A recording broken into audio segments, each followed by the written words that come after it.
ये समझ में आ गया। श्रृंग वेराणी का अर्थ क्या है? अदरक। उसके बाद आया नवनीत। नवनीत मतलब मक्खन। मक्खन निकलता है।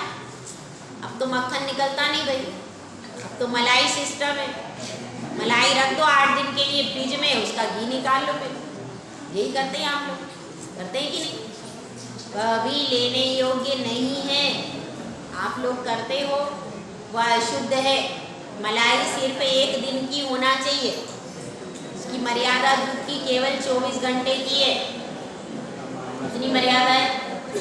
24 घंटे की मर्यादा है। उस मलाई से ही आपको घी निकालना चाहिए। 8-8 दिन उसको फ्रिज में पटक रखते हो और फिर उससे घी निकालते हो, वह लेने योग्य नहीं है।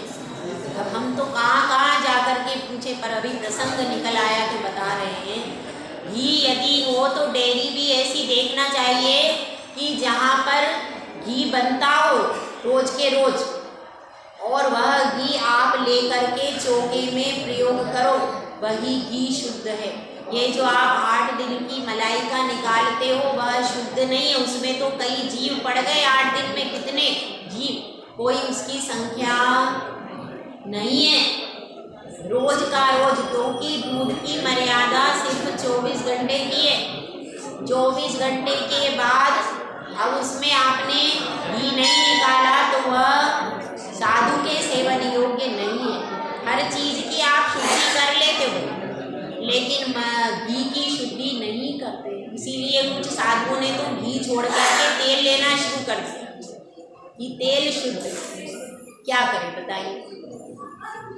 तो अब ऐसी परिस्थिति है तो इसमें क्या करना चाहिए कि जहाँ पर डेयरी से संपर्क करना चाहिए, जहाँ पर रोज दूध गर्म करके घी निकाला जाता है, और तुरंत का वो क्या विधि है, तुरंत दूध गर्म किया जाए और तुरंत उससे मलाई निकाल करके फिर वहाँ पर घी बने।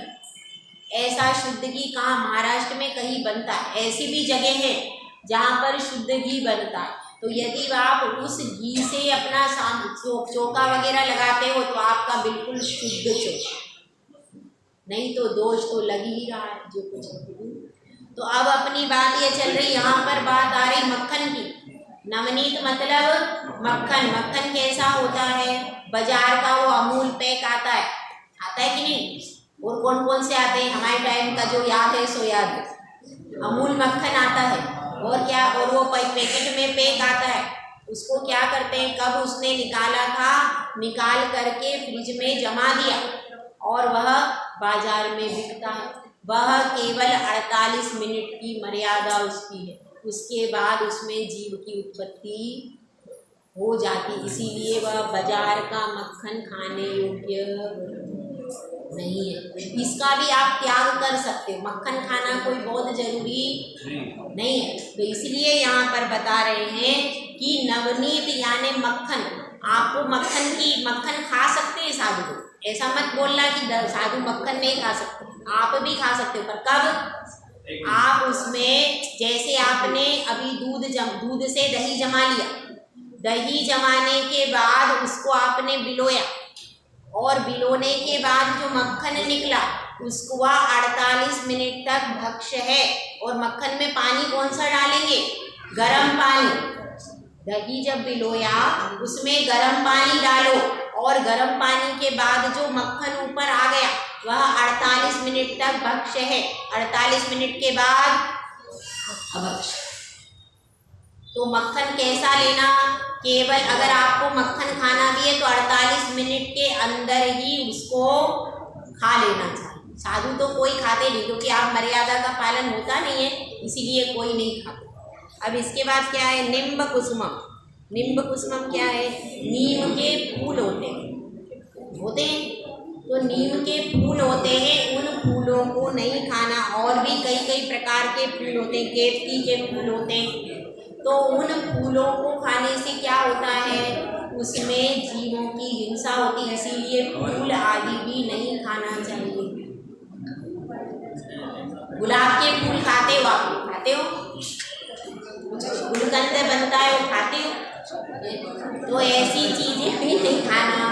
फूलों का अर्थ खाते हो, उसका इत्र लगाते हो, वो सब करते हो। तो इन सब चीज़ों में बहुत कोई जरूरी नहीं है कि इनके बिना हम जी नहीं सकते। तो इन सब चीज़ों का त्याग कर सकते हैं कि नहीं? हाँ मोदी जी, क्या क्या त्याग कर रहे हैं? सब त्याग है आपका? अच्छा, उनका सब त्याग है। जब वो यहाँ पर, सुनो भाई, जब मोदी जी प्रवचन में बैठते हैं तो उतने समय तक उनका सब त्याग है, ये वो बता। समझ में आया आप लोग? बराबर त्याग है।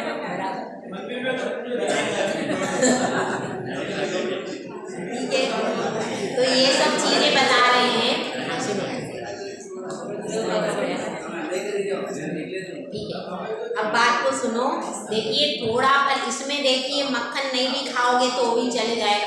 इन सब चीज़ों को बिना खाए भी पूरी जिंदगी बहुत आराम से निकल सकती। कम से कम बाजार के मक्खन का तो त्याग करना ही चाहिए। कर सकते हो क्या? और बाजार का मक्खन नहीं खाना, तो नहीं खाओगे तो भी चल जाएगा कि नहीं? बहुत सारे विकल्प हैं, घर में बना करके खा सकते हो, तो बाजार का मक्खन त्याग कर सकते हो। और क्या कर सकते हो? तो इन समस्त वस्तुओं का त्याग करना चाहिए। और अपन बहुत समय के जैम, जेली आदि बाजार में आते हैं, अचार मुरब्बे खाते हो? खाते? पापड़ खाते, पापड़ बाजार का लाते, पापड़ खाते, वो पापड़ भी खाने योग्य नहीं है। बाजार का पापड़, अचार और मुरब्बा नहीं खाना। आपको खाना है तो घर का पापड़। एक बार घर का पापड़ फिर भी शुद्ध है, लेकिन बाजार का पापड़ किसने बनाया बताओ? कच्चा आटा हो है वो, बिल्कुल उन महिलाओं, आप पापड़ बनते हुए देख लोगे, उसके बाद वो पापड़ खा भी नहीं सकते। तो बाजार का पापड़, अचार, मुरब्बा नहीं खाना चाहिए, वो खाने योग्य नहीं है। आज चर्चा ज़्यादा क्यों?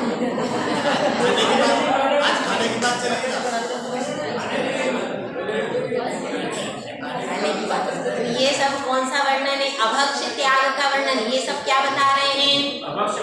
अभक्ष्य पदार्थ जो है, इसमें अभक्ष्य पदार्थ तो त्याग करने योग्य है, सेवन करने योग्य इनमें से एक चीज भी नहीं। ये सब वही बताया, पहले मांस, मध्य मांस, मधु बता दिया, फिर बता दिया आपको गीले कंदमूल आदि हैं उनका बता दिया, और उसके बाद मक्खन और नीम का फूल आदि। नीम का फूल तो कोई खाता नहीं है। नीम का फूल होता है?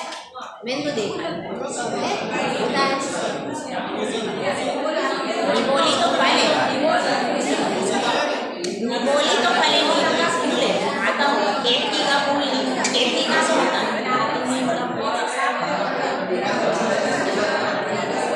ठीक है, तो आप ये नहीं, सुनो, ये सब नहीं भी खाते हैं, देखा नहीं है, तो त्याग कर सकते हैं। अब अभी तक नीम का फूल किसी ने खाया तो आप त्याग ही कर दो। आप कौन खाएगा? अभी तक नहीं खाया है तो आगे उसका त्याग कर सकते हो कि नहीं? जो चीज इनमें से किसी ने अभी तक खाई नहीं है उसका त्याग कर सकते हो। ठीक है, केतकी का फूल भी किसी ने नहीं खाया होगा, बताओ। केतकी का फूल किसी ने आज तक खाया?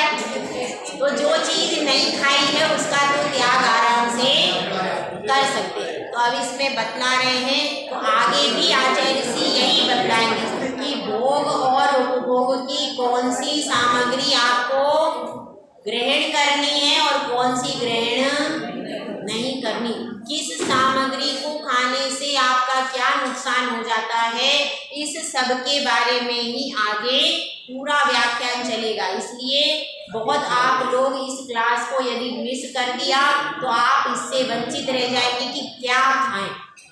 इसमें क्या समझा रहे हैं आचार्य श्री?